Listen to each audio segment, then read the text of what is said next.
Bonsoir. Comme je viens de le dire à Laurent, j'aurais dû réfléchir à 2 fois avant d'accepter de prendre la parole après mon prédécesseur.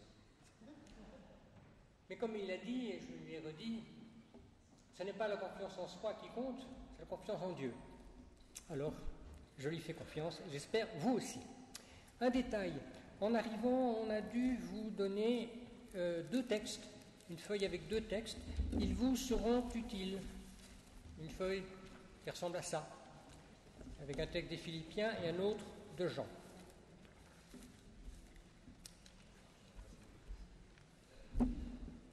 Bon maître, dit le jeune homme riche à Jésus. Un peu cinglant, Jésus lui répond, pourquoi m'appelles-tu bon ? Personne n'est bon, si ce n'est Dieu seul. En une brève répartie, Jésus rappelle paisiblement qu'il n'est pas Dieu.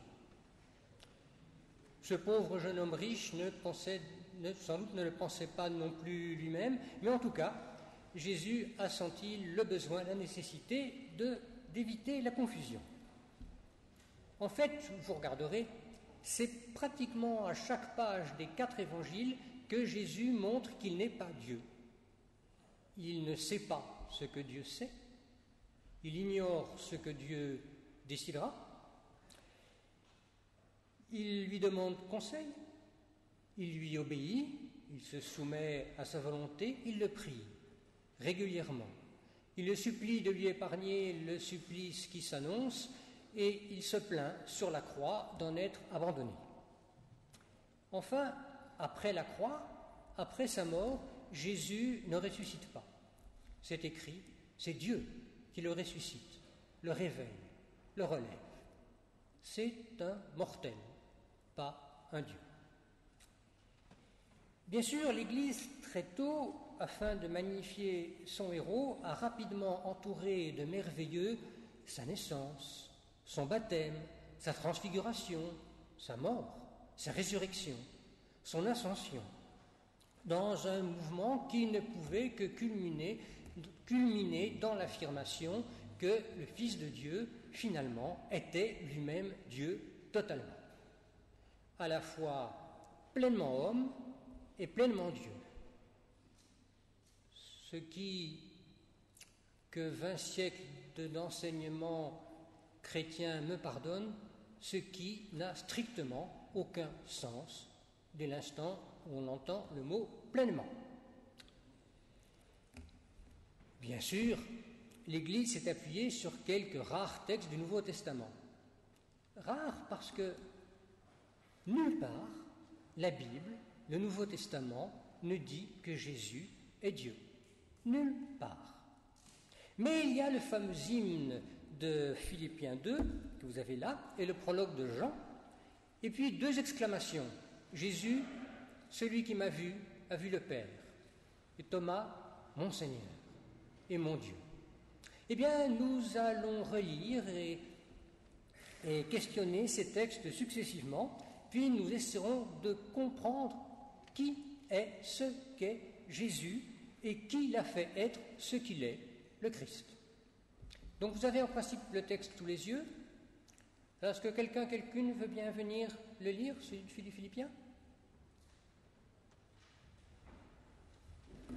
Ah, il y a un monsieur là.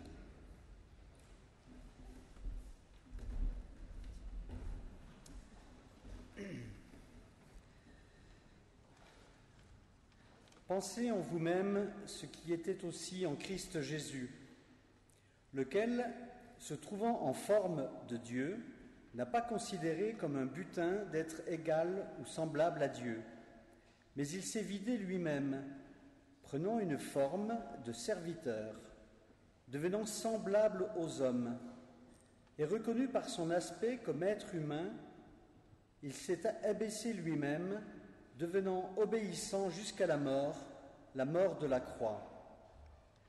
C'est pourquoi aussi Dieu l'a surélevé et lui a donné par grâce le nom qui est au-dessus de tout nom, afin qu'au nom de Jésus fléchisse tout genou dans les cieux, sur la terre et sous la terre, dans l'enfer, et que toute langue confesse que le Seigneur Jésus est Christ, pour la gloire de Dieu Père.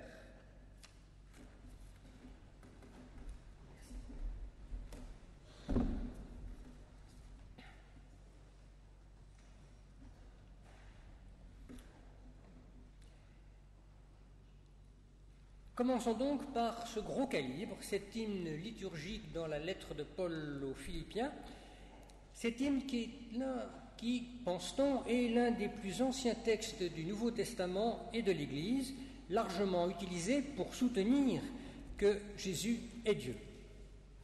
Vous l'avez donc sous les yeux. Le premier problème de ce texte, c'est le mot « forme », morphée en grec, forme. Il est diversement traduit dans nos Bibles, je crois ne l'avoir jamais vu traduit par forme, morphée, forme. Dans ce texte, il apparaît donc 2 fois, forme de Dieu, forme d'être humain, de serviteur, pour la même personne, mais avec entre les deux une descente, un vidage, une transformation. Forme de Dieu, forme d'être humain, Jésus n'est donc ni l'un ni l'autre. Ceci est un pupitre, une chair, et non pas une forme de pupitre ou une forme de chair. D'ailleurs, si c'était une forme de pupitre ou de chair, je découragerais vivement de s'appuyer dessus. Ce qui a la forme de quelque chose, ce n'est donc pas cette chose. Or, on parle de forme de Dieu et de forme d'être humain. De plus, si pour Jésus ce pouvait être un but à atteindre et même à dérober selon le texte, d'être l'égal de Dieu, ça veut bien dire qu'il ne l'était pas. Inversement, s'il a eu l'apparence d'un être humain, c'est qu'il n'en était pas un tout à fait non plus. Alors comment s'en sortir?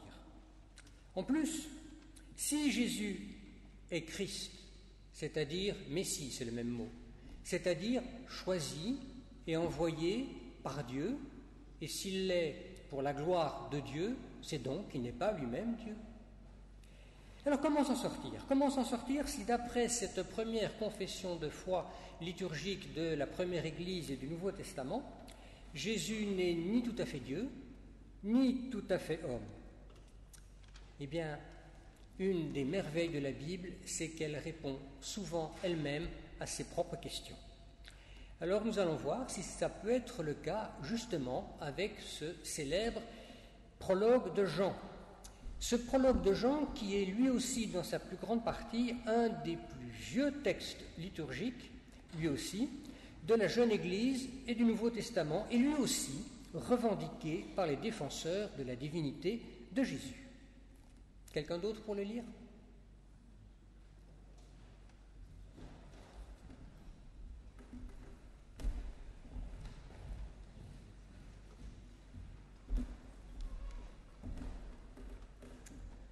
Au commencement était la parole, et la parole venait de Dieu, et Dieu était la parole.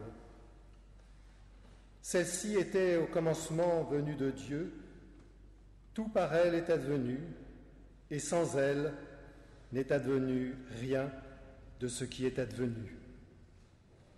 En elle était la vie, et la vie était la lumière des humains, et la lumière brille dans l'obscurité, mais l'obscurité ne l'a pas saisie.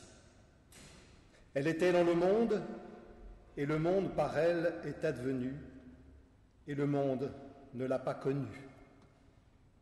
Et la parole est devenue chair, et elle a habité parmi nous, et nous avons vu sa gloire, gloire comme d'un Fils unique auprès de Dieu, pleine de grâce et de vérité.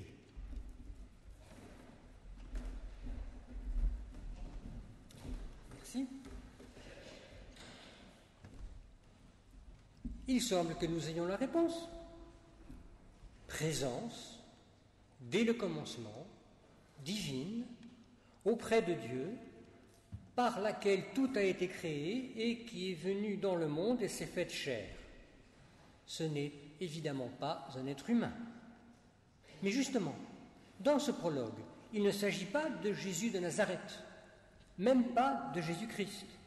Il s'agit, nous venons de le lire, de la parole de Dieu, du Verbe, le Logos, qui représente au fond l'action de Dieu, en quelque sorte sa vie active, qui crée et qui anime, et qui est venu dans un être de chair, Jésus de Nazareth, ainsi devenu Christ, et que Jean ne prétend jamais être Dieu.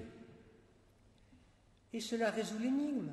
La solution, finalement, est toute simple, c'est ce que dit le prologue de Jean, le Verbe de Dieu, la parole de Dieu, à la fois éternelle et vivante, et donc mobile, dynamique, est venue s'incarner dans un individu un jour, il y a 2000 ans. Elle l'a habité et y a été active pendant 3 ans, et après la mort terrible de cet individu, s'est révélée et répandue dans le monde entier à travers les disciples de cet homme, qu'on appellera bientôt Christ, et ses disciples, les chrétiens. Ceux-là même qui pourront dire, en découvrant la présence vivante parmi eux de cette lumière, « Mon Seigneur et mon Dieu ». Ceux qui pourront, aujourd'hui encore, en découvrant cette présence vivante dans tel ou tel témoin, que de l'avoir vu, c'est d'avoir vu le Père ou l'avoir entendu. Mais une seconde question, moins souvent abordée, s'impose alors. Si Jésus n'était qu'un homme, parfaitement humain, fils d'une femme et probablement de Joseph, mais qui a été totalement habité, envahi par Dieu, par son Verbe, sa parole, son esprit, d'une façon unique dans l'histoire humaine, comment cela a-t-il été possible? Comment Jésus de Nazareth est-il devenu le Christ? Parce que Jésus ne s'appelait pas Jésus-Christ, il s'appelait Jésus ben Youssef, qui a vécu dans un pays déterminé, à une époque donnée, pas différent de nous par nature, mais il a été le lieu d'une rencontre extraordinaire, absolument exceptionnelle dans l'histoire. Pas seulement la rencontre d'un homme et de Dieu et d'un homme, mais une triple rencontre, celle d'une vocation que Dieu lui a adressée, d'une volonté, la sienne, et d'une situation historique qui a permis que cette triple rencontre devienne l'événement à ce jour le plus important de l'histoire de l'humanité. Une vocation, celle que Dieu lui adresse, parce qu'il voit que cet homme-là, corps, intelligence, cœur, volonté, éducation, histoire familiale, caractère, foi, son profil si vous voulez, peut permettre un événement exceptionnel dans la situation historique de ce lieu et de ce temps, et de là, dans l'histoire. Une volonté, celle de cet homme d'écouter, de mettre en pratique et de se mettre intégralement au service d'une autre volonté beaucoup plus vaste, celle de Dieu, et de s'y donner entièrement dans sa situation personnelle de croyant, orphelin de père, veuf peut-être, artisan charpentier dans une bourgade modeste et excentrée. Et une situation historique qui, comme dans tout l'univers, est la résultante de nombreux facteurs.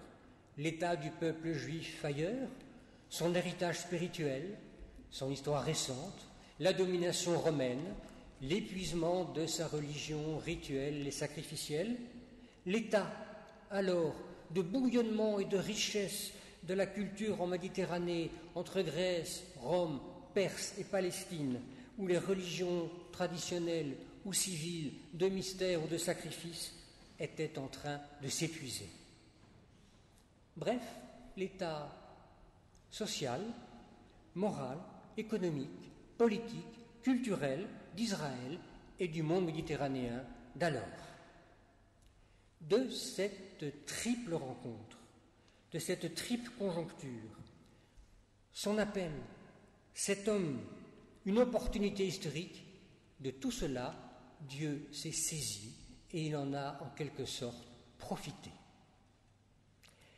Et cette triple rencontre aura permis, phénomène peut-être unique, une coïncidence parfaite entre l'appel que Dieu adresse à cet homme-là et la réponse de cet homme-là, comme si, pour une fois, il n'y avait plus aucun décalage entre la volonté, le discours, les actes de cet homme et ce que Dieu espérait de lui et espérait pouvoir transmettre et réaliser par lui. Une parfaite osmose. Dieu appelant un homme prêt à l'accueillir entièrement. Non pas, comme nous, un compagnonnage de Dieu et d'un homme, mais l'union totale de l'Esprit de Dieu et de l'Esprit de cet homme. C'est en cela qu'on peut l'appeler Christ ou Fils de Dieu. C'est en cela qu'on peut parler d'incarnation. La parole de Dieu venue habiter un être humain. Qu'est-ce que cela change pour nous, qui ne serons jamais Dieu, ni guère fils ou fille de Dieu? Qu'est-ce que ça peut changer? Tout. Parce qu'une telle coïncidence entre la volonté de Dieu et la nôtre, cela nous arrive à nous aussi, tous. Quand nous disons une parole juste qui libère, quand nous faisons un geste juste qui libère, nous avons quelque chose, tous, nous avons quelque chose de christique, de l'événement Christ, parce que ça nous arrive à tous d'avoir une parole juste, un geste juste. Chez nous, l'événement ne dure qu'un instant. C'est juste un moment de grâce. Parfois, il dure un peu plus. Parfois, une vie est éclairée de ces instants de grâce. Alors que pour Jésus, cela a été, pendant 3 ans, un état permanent, apparemment sans aucune divergence, aucun décalage, ni interruption entre l'attente de Dieu et la réponse de Jésus, leurs deux volontés confondues. Mais nous aussi, notre vocation, notre appel personnel, c'est de nous offrir aussi, dans la prière, corps, intelligence, temps, énergie, volonté, esprit, offert à la volonté de Dieu pour que les deux convergent, se confondent et que nous devenions nous aussi de petites ou de grandes lueurs christiques pour que son règne vienne. Oui, que Dieu nous donne de l'accueillir en nous-mêmes pour que sa volonté soit faite sur la terre comme au ciel, que son règne vienne et qu'il nous délivre du mal de ce pauvre monde.